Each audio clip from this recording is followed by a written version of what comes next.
Muy buenas noches o tardes, como lo queramos mirar. Decíamos antes de empezar que el susto de estar al aire es siempre como igual a la primera vez, pero esto es símbolo también de responsabilidad y del gusto que sentimos de estar aquí. Muy buenas noches y este programa es muy especial porque estamos ya cumpliendo 2 años de estar al aire. Estos son cerca de 24 programas en los cuales hemos ido mes a mes explicando lo más claro posible cuáles son aquellos detalles alrededor de la contratación formal de las trabajadoras domésticas. Sabemos que cada vez más personas quieren hacer las cosas bien en casa, pero a veces no entendemos la norma, a veces tenemos dificultades, las normas van cambiando también a medida que las sociedades van cambiando. Y en Simplifica y en Hablemos de Trabajo Doméstico, que somos una alianza que creamos para hacer este proyecto que se llama Saber Contratar, eso es lo que buscamos, facilitarles a cada uno de ustedes, si son empleadas, si son empleados, si son empleadoras o empleadores, facilitarles esa relación laboral para que sea lo más placentera, lo más enriquecedora posible para ambas partes. Y tengo el gusto de estar de nuevo con Julie. Julie, buenas noches. Me da mucho gusto estar contigo de nuevo aquí y danos tu saludo en nombre de Simplifica. Gracias, André. Muy buenas tardes, buenas noches, en el momento en que se encuentren. Encantada de estar nuevamente en este espacio y compartirlo contigo, André. Súper poderoso. Muchas gracias y queremos comenzar este programa contándoles algo justamente de Simplifica. Les invitamos a ver este pequeño video. ¿Quieres evitar multas y demandas por no afiliar a tu empleada doméstica a Seguridad Social? Yo andaba en las mismas y cacharreando la inteligencia artificial encontré una cantidad de fórmulas para hacer el pago de Seguridad Social, primas y cesantías. Créame, es demasiada información. Averigüé y lo que no hace la inteligencia artificial lo hace Simplifica por ti, desde la afiliación hasta los pagos. Regístrate aquí, evita demandas y haz las cosas bien con Simplifica.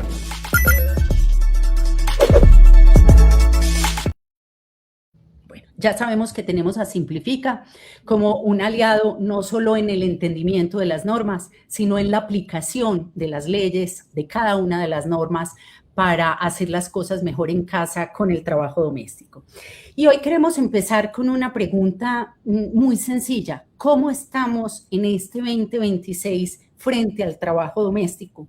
Sabemos que el año pasado hubo una reforma laboral y que esa reforma laboral tiene algunos plazos, algunos meses en los cuales se van implementando y van entrando en escena, digámoslo así, van llegando a la vida algunas normas. ¿Cómo estamos entonces en este tercer mes del año frente a la contratación formal de las trabajadoras domésticas?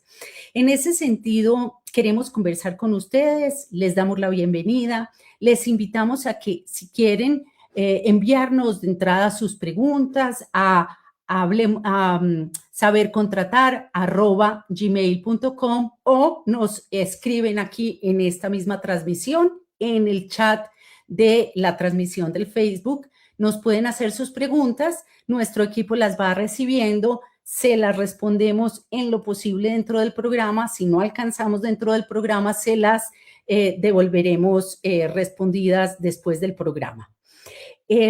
Julie, cuéntanos para este inicio del programa en Saber Contratar, la Corte Constitucional hace poco, a principios del año, digamos que es una de las noticias más recientes y que en algunos sentidos nos inquietó, le pidió al gobierno revisar lo del aumento del salario mínimo y ahí hubo un poco de confusión al respecto. Yo simplemente quiero decir que el salario mínimo se sigue pagando igual a como se sigue pagando desde el 1 de enero, pero quisiera que tú, Julie, como experta, como especialista, nos ahondes un poquito más en este tema. Claro que sí, André, muchísimas gracias. Bueno, hubo como una revolución de información, muchos canales, algunos informaban, otros desinformaban, pero aquí estamos en este espacio de Saber Contratar para que tengan ustedes claridad sobre esta información y sigan haciendo las cosas bien. Entonces, el salario mínimo se mantiene con el aumento, con el reajuste que se hizo desde el 1 de enero de 2026, que corresponde al 23,7%. Equipo, si nos pueden ayudar para que las personas puedan tener esa información ahí a la mano, muchísimas gracias. Entonces, ¿en cuánto quedó el salario mínimo legal vigente? 1.750.905. Ese es el valor del salario. Pero recordemos que para algunas trabajadoras y trabajadores del hogar que tienen la posibilidad o tienen el acceso del auxilio de transporte, que quedó con un valor de 249.095 pesos. Me preguntarán ustedes, pero ¿cuáles trabajadores no tienen el pago del auxilio de transporte? Los trabajadores que vengan más de 2 salarios mínimos legales vigentes o que no tengan un desplazamiento, por ejemplo, en el caso de las trabajadoras internas, no aplica el pago de este subsidio de transporte. Entonces, si sumamos el salario mínimo más el auxilio de transporte, nos va a dar un total de 2 millones de pesos. Por lo general, aplica para trabajadoras que elaboran su jornada completa o su tiempo completo. Entonces, el salario que se les puede asignar es a partir del salario mínimo legal vigente, a partir de estos 2 millones de pesos. Recordemos que no necesariamente tiene que ser este valor, sino hay empleadores que también de pronto por la labor que realiza la colaboradora pueden asignar un salario un poco más alto. Eso hablando en trabajadoras de tiempo completo. Pero también es muy importante, recordemos que en este gremio tenemos trabajadoras que laboran por días, estas personas que nos ayudan en diferentes casas, que no tienen la oportunidad de ir todos los días, pero sí van 2, un día, 3, 4 días a la semana, que también es muy importante. En este caso, ¿cómo se realiza el pago del salario? Entonces recordemos, ese salario mínimo legal vigente, 1.750.905, lo dividimos en 30 y ese es el valor que nos da de salario diario. En este caso es un valor de 58.363 pesos. También, como son días los que trabaja, el subsidio de transporte se paga también por días. En este caso, hacemos el mismo ejercicio, 249.095, que es el valor del auxilio de transporte mensual, lo dividimos en 30 y nos da un resultado de 8.303 pesos. Ustedes están viendo ahí en pantalla, por favor, tomen un print de pantalla, una fotico a esto, proporcional dominical. Pero, Julie, ¿qué es el proporcional dominical? Lo hemos sacado en todas nuestras redes sociales. La ley nos indica que las trabajadoras por días tienen también el derecho de recibir un proporcional por ese dominical. Bueno, digamos que cuando hacemos la estructura para tener un mejor entendimiento, un trabajador de tiempo completo se le asigna el salario mínimo legal vigente, se le está pagando por 30 días y puede que la persona no trabaje ni domingos ni lunes festivos. Entonces, en el caso de las trabajadoras por días, también tienen derecho a ser proporcional del dominical, que corresponde a un valor de 9.723 pesos. Bueno, entonces, ¿qué quiere decir esto? Que una trabajadora por días, como mínimo, debe tener un salario asignado de 76.393 pesos, incluyendo el auxilio de transporte. Vamos a hacer un ejercicio para que podamos entender un poquito mejor de dónde sale ese proporcional dominical. Equipo, si me ayudan con la siguiente diapositiva. Entonces, lo que hacemos es que ese valor del salario mínimo diario, 58.363, acá para el caso del ejercicio que estamos haciendo, simplemente lo dividimos en 6. ¿Por qué 6? Porque son los días laborales de la semana. Y esto es lo que nos da el resultado de 9.727 pesos, que es el proporcional al valor dominical que se recibiría. Entonces, estos 9.727 se le suman al valor del salario diario de la trabajadora y de esta manera yo como empleador estoy cumpliendo con esta obligación, estoy siendo transparente y justo con mi trabajadora realizando el pago que corresponde.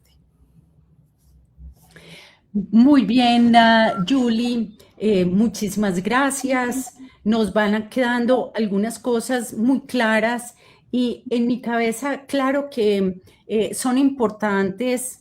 Yo creo que ya podemos dejar esta diapositiva aparte y son importantes estos cálculos exactos para que todos y todas entendamos que cuando el gobierno, los gobiernos en general hablan de unas cifras muy precisas. Esto tiene su fondo, esto tiene su técnica para sacarlo. No obstante, como ciudadanos podemos quedarnos en la cabeza con una cifra.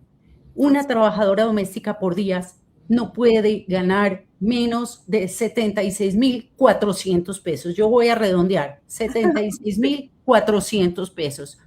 Y es muy importante lo que anotabas, Julia, ahorita. Este es el salario mínimo legal.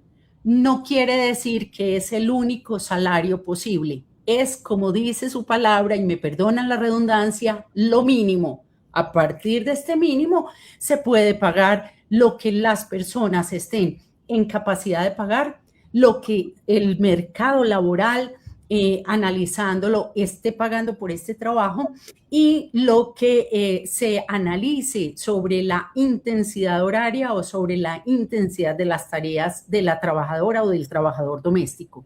Aquí también recordamos, el trabajo doméstico se debe analizar como cualquier otro trabajo y así, igualmente, cuando se está negociando con un arquitecto, con una gerente, con una dependiente de un almacén, se analizan todos estos factores que son los que les estamos recordando para la trabajadora doméstica. Por día, nunca menos de 76.400 pesos. Y Julie, hay dos preguntas que con mucha frecuencia nos llegan. La primera es si el salario mínimo legal, en el salario mínimo legal está incluido la seguridad social, y la segunda, si el subsidio de transporte se incluye en el momento de las liquidaciones. Cuéntanos de estos dos, por favor, de estas dos preguntas. Súper de acuerdo contigo, André. En Simplifica, mira que es muy habitual y muy recurrente recibir este tipo de preguntas. Entonces, qué chévere poderlo compartir con nuestra audiencia para que queden súper claro y hagan las cosas de manera correcta. Entonces, la primera pregunta, no. Entonces, voy a recordar un poco cuáles son como las obligaciones que tiene un empleador en cuanto a los pagos que debe realizar a su trabajadora.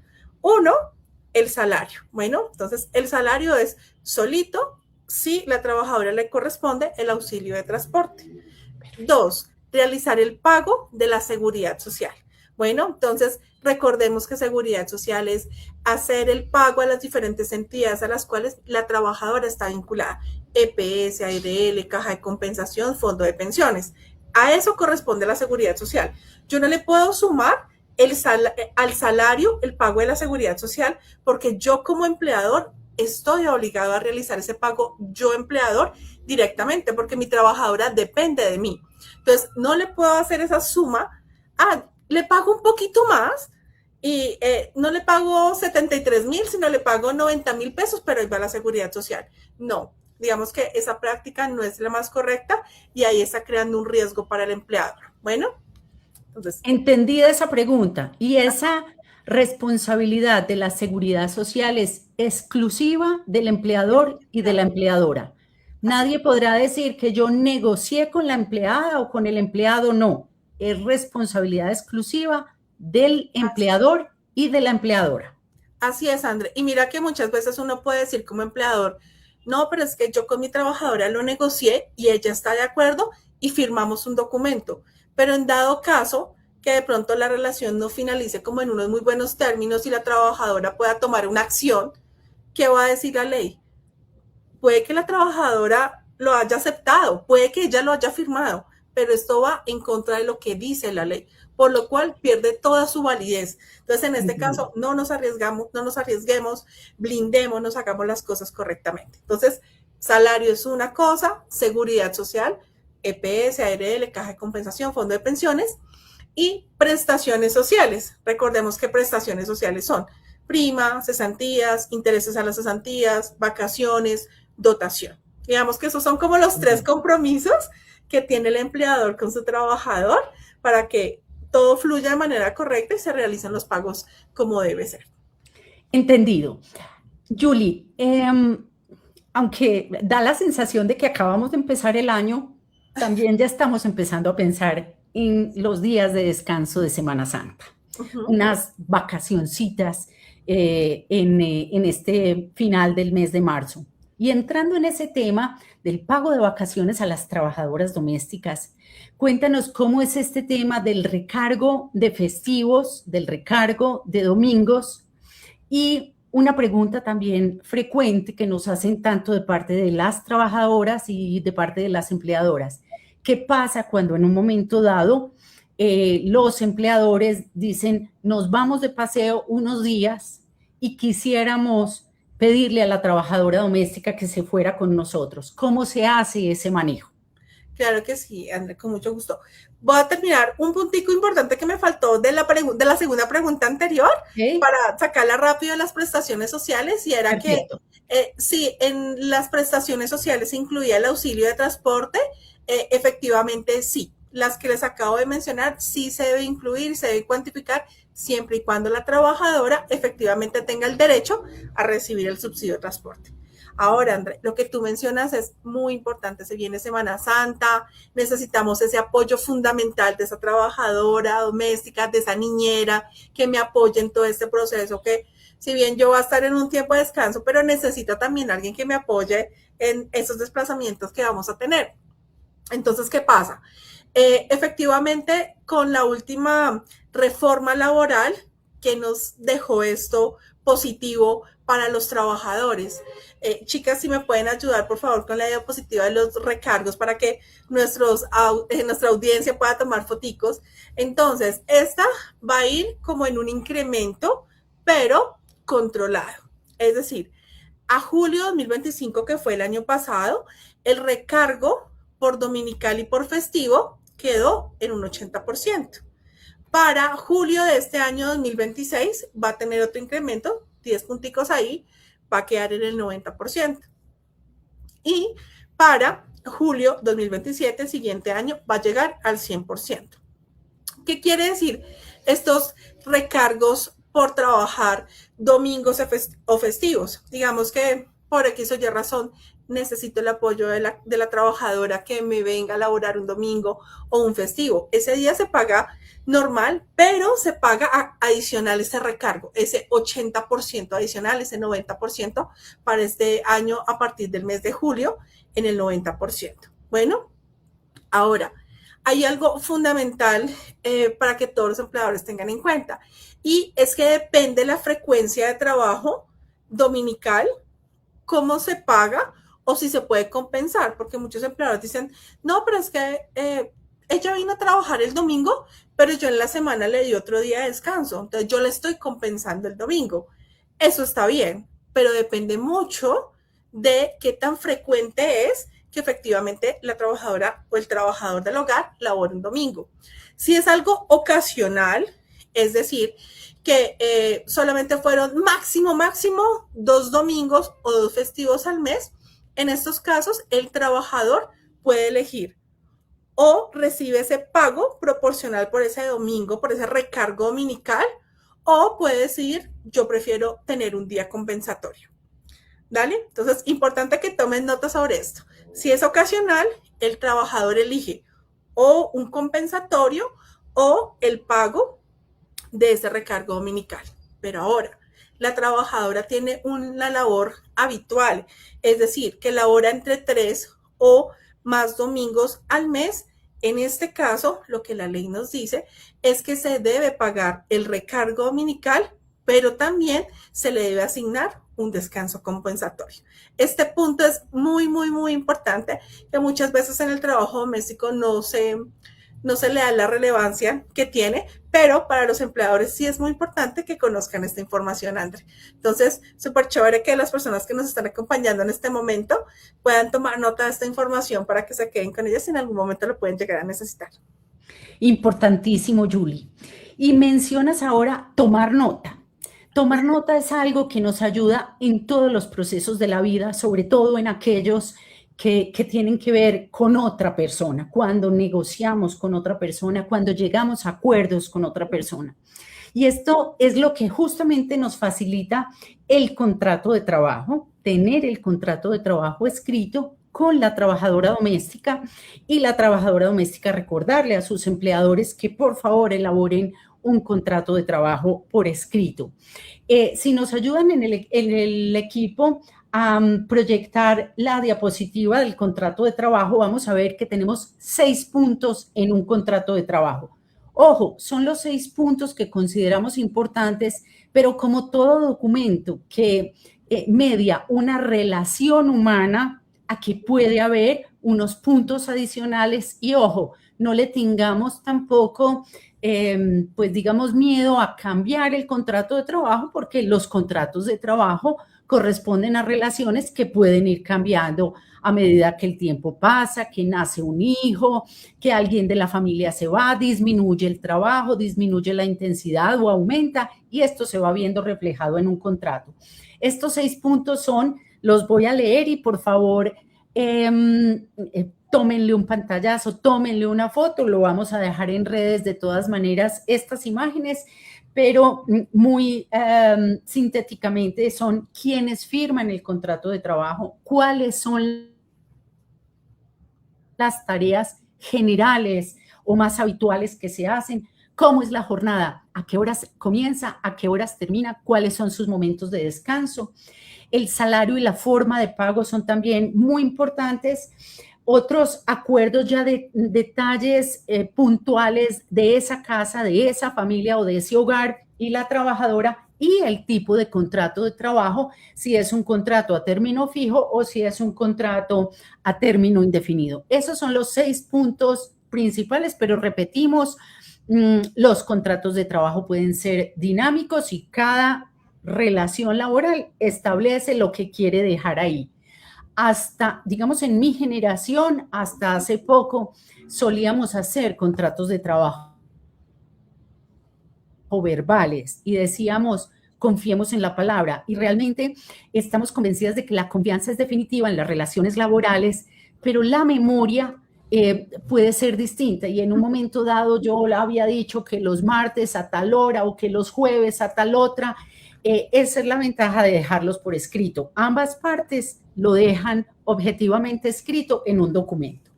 Y pasemos a lo siguiente, Julie, que ya me está dando un poquito de susto porque nos han llegado varias preguntas y no sé si vamos a tener tiempo de contestarlas todas.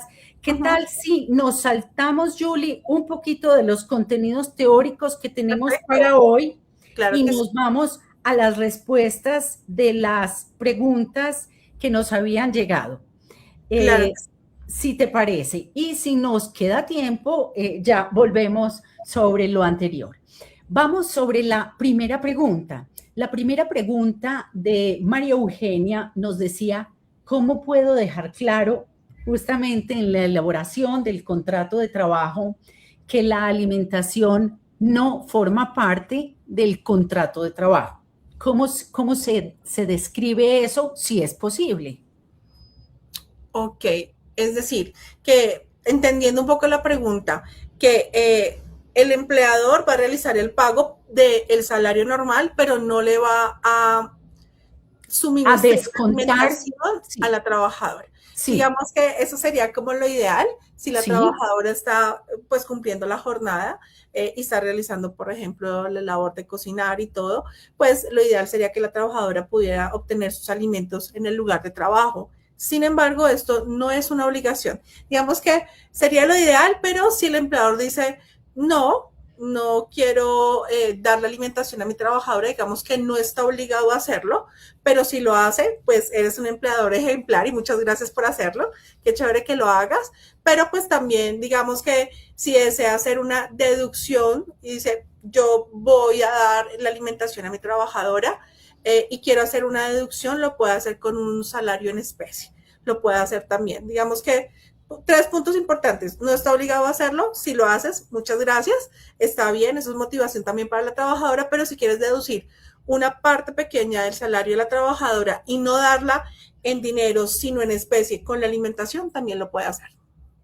Vale, muchísimas gracias, Julie, y creo que ahí es fundamental también recordarnos que existen una serie de, digamos, normas culturales, de ética, como decías, de justicia, de de buenas maneras, de normas básicas de convivencia, que hasta hace un tiempo, herencia de la esclavitud, se tenían unas prácticas tristes y pues no encuentro en este momento el calificativo para describirlas, en las que la trabajadora doméstica comía o se le proporcionaba una alimentación distinta a la del resto de la casa y generalmente de menor calidad nutricional y de menor calidad en general.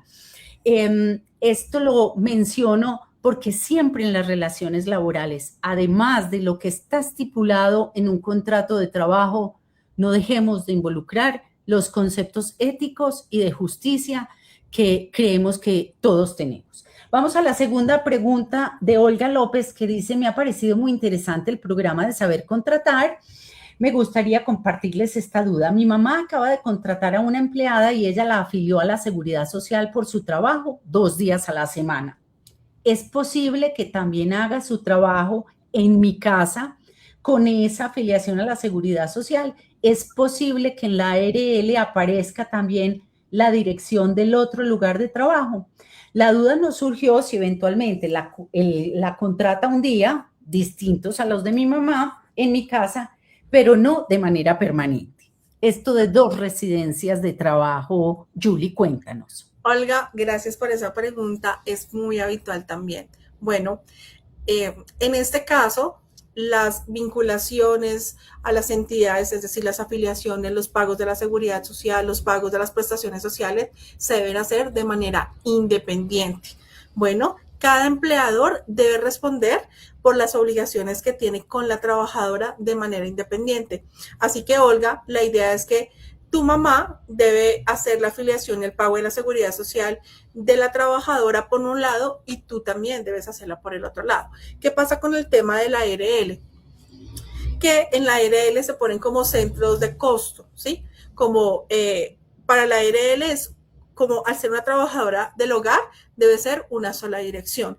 Entonces, al hacerlo, digamos que a nombre de, por ejemplo, tuyo, Olga, y la trabajadora va a donde tu mamá, va a tu casa, pues si ella sufre un accidente laboral donde tu mamá, puede que la ARL no cubra ese accidente laboral. Entonces, para estar tranquilos haciendo las cosas correctamente, cada empleador debe realizar las afiliaciones y los pagos como corresponde de manera independiente, como lo establece la ley.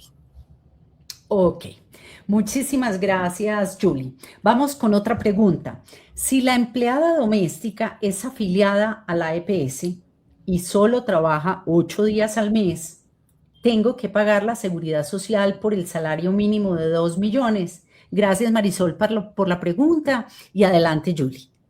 Bueno, Marisol, acá voy a tratar de explicarlo lo más claro posible. Y es que si la trabajadora labora por días, tiene la oportunidad de pagar la seguridad social también por días, siempre y cuando cumpla con una condición importante.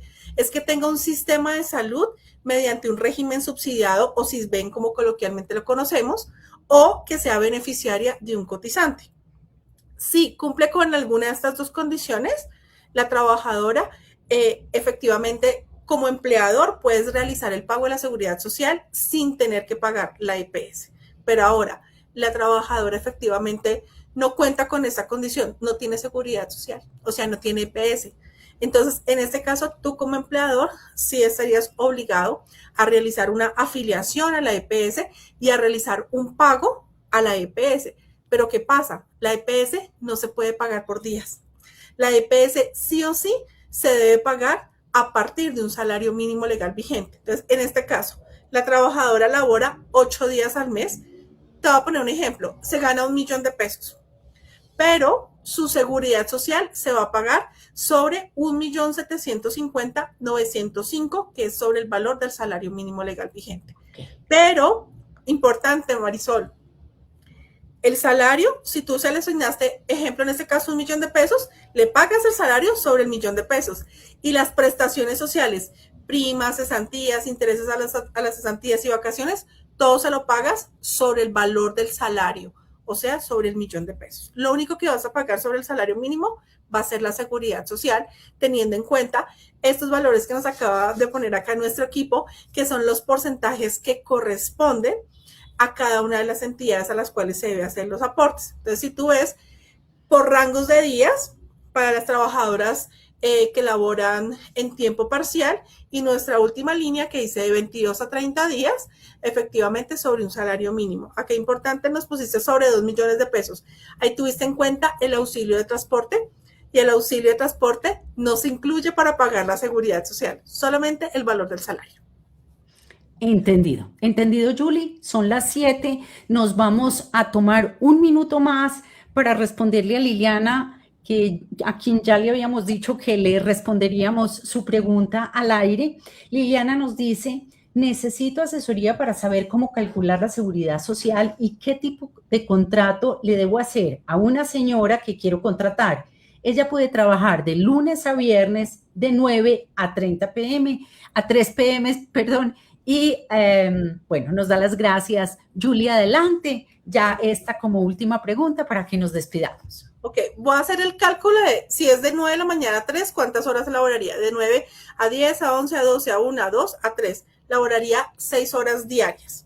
Bueno, porque está haciendo de lunes a viernes 6 horas diarias. Entonces, digamos que acá hay dos alternativas, Liliana. Te voy a dar dos alternativas para que tú mires cuál es la mejor opción para la relación laboral que tienes con la trabajadora.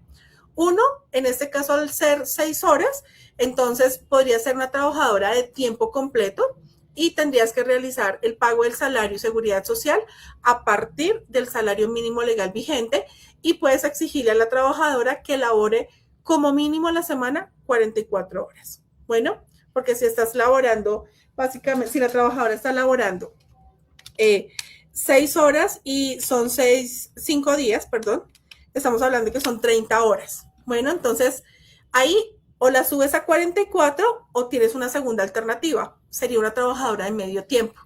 Pero en ese caso tienes que bajar la cantidad de horas laborales. ¿Por qué? Porque una trabajadora de medio tiempo puede laborar hasta 22 horas a la semana. Bueno, entonces, en ese caso, puedes hacer el pago a partir de medio salario mínimo legal vigente, pero en cuanto a la seguridad social, igual debes pagarla sobre un salario mínimo. Entonces, ahí están las dos alternativas. Tiempo completo, ella trabaja hoy en día 30 horas. O la subes a 44 para un tiempo completo, o la bajas a medio tiempo a 22 horas. Y ahí estás cumpliendo con lo establecido por ley.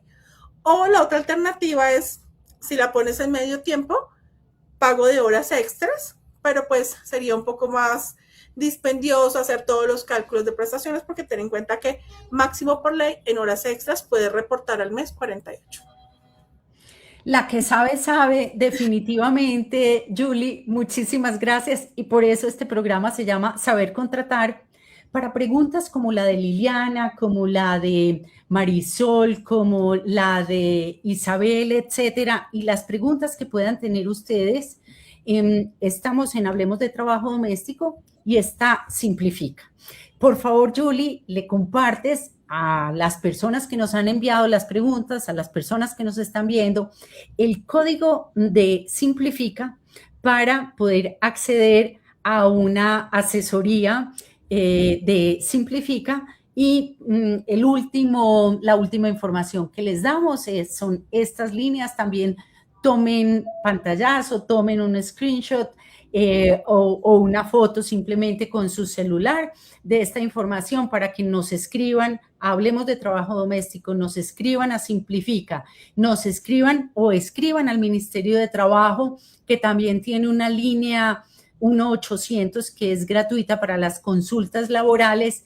Y ojo, los consultorios jurídicos de las facultades de Derecho de las universidades del país, todos estos consultorios jurídicos prestan también servicio gratuito a las personas que conocemos como de estrato 1, 2 y 3.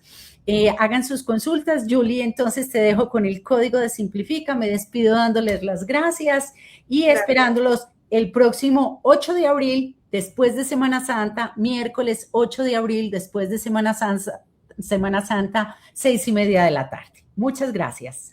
Claro que sí, André. Entonces, para toda nuestra audiencia, con el código saber_contratar se pueden contactar en Simplifica y con este código van a obtener 2 beneficios súper importantes. Uno es una asesoría legal, una asesoría de la contratación del trabajador totalmente gratuita, y 2, un 50% en la administración del trabajador por el primer mes. Entonces, si están enrollados, como que les está quedando un poco de conflicto hacer las afiliaciones, el tema de las entidades es súper denso, entonces los esperamos en Simplifica para poderlos apoyar con todo este trámite y que sigan haciendo las cosas bien y bueno, aplicar todo lo que estamos aprendiendo acá con Saber Contratar.